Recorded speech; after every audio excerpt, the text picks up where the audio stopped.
So I am going to make a statement that I have absolutely no way of backing up, and that is that prologues are one of the most controversial things in fiction writing. The purpose of a prologue is to provide background information or context about the story, setting, or characters, or to set the tone or mood for the work, or kind of foreshadow.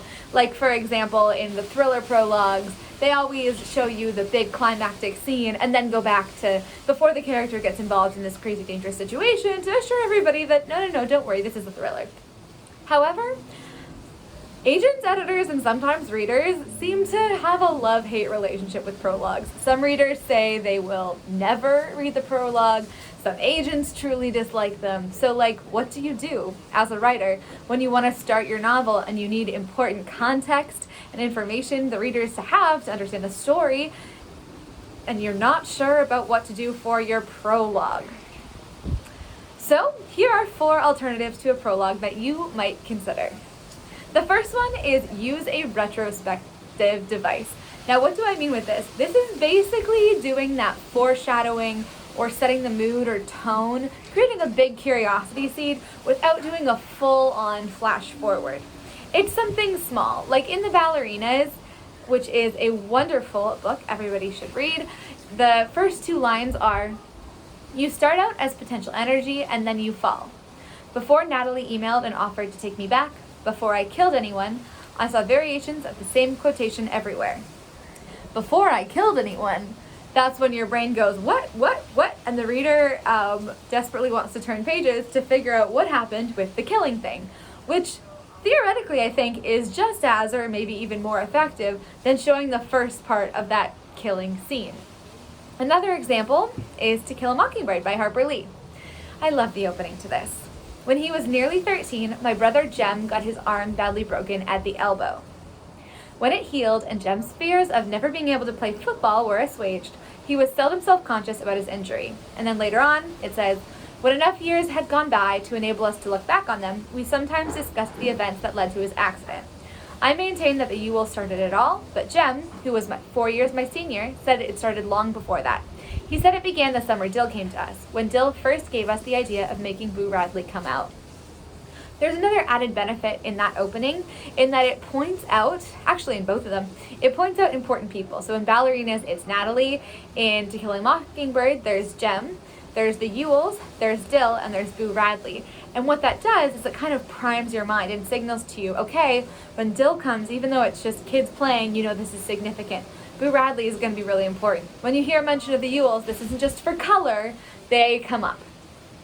Another option, so alternative number 2, is to use a leading timestamp or countdown. An example of this would be, I think Ellie Carter uses this a little bit, like 5 days until the heist, or 30 days until the concert, something as kind of the headline. You can also use the leading timestamp, as a date and a place, and that creates intrigue. And sort of counting back or counting forward. So you could do, if it's not, this is a little sneaky, but you could do a sneaky prologue where you have a short scene that happens in the past with a timestamp and then jump forward and have a timestamp. Or you could use the timestamp as a countdown with that, like 5 days, 20 days until the heist or whatever. You could also use, so option number 3 is use a representative moment with only a sprinkle of the upcoming story that focuses on the story world with your main character. By which I mean, don't worry about getting the story started. You know you need to give setup, so create an interesting scene that conveys the setup without needing to use exposition. So, for example, if you're in a fantasy world and someone needs to understand the magic system, have your first scene be something that makes the magic system really clear without explaining. It happens organically in the scene. Because the character needs to do X, they use the magic, and therefore the reader learns this.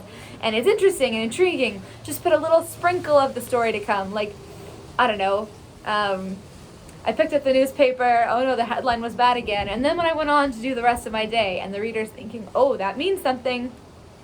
You could also say that's just a general tactic for an opening scene, which I am going to be giving a whole formula and thing about later on this week. I'm super excited about it. It's going to be on my Substack, by the way. You can subscribe to my Substack. It will be there first, and then a video will be coming afterwards with a whole like first scene, opening chapter, things to think about, questions, formula, that kind of exciting stuff. I'm really excited. I've been putting it together. I've rewritten my opening scene like 20 times. I am so excited to bring this to you. Number 4 is to use insets in the form of newspaper articles, history books, emails, song lyrics, anything you can think of. You can do this at the very beginning or later in the story and throughout the book. Like for the Princess Diaries, there's a whole bunch of college acceptance letters, rejections from agents, and then an invitation to her birthday party. In Stars and Smoke, it is a conversation between two spies. In One of Us is Lying, there are insets of this blog that Simon ran.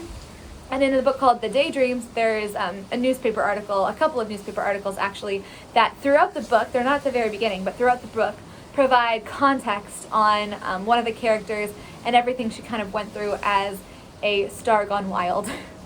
And then my 5th alternative to a prologue is to write in omniscient, where the narrator kind of knows everything, and through something very voicey, very cool, you can convey the information as needed.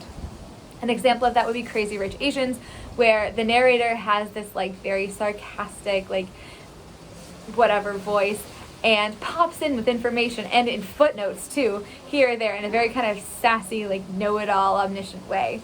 And you can get your information, your setup, and everything across through that direction. That one's a little bit harder than the others. You have to kind of be an expert, but you can do it because others have, and it's awesome. So let me know what you thought of these 5 alternatives to a prologue. Let me know how you're thinking of starting your NaNoWriMo novel, and like, subscribe, and check out my Substack. Thank you so much for watching. I'm Nicole Wilbur, and see you next time.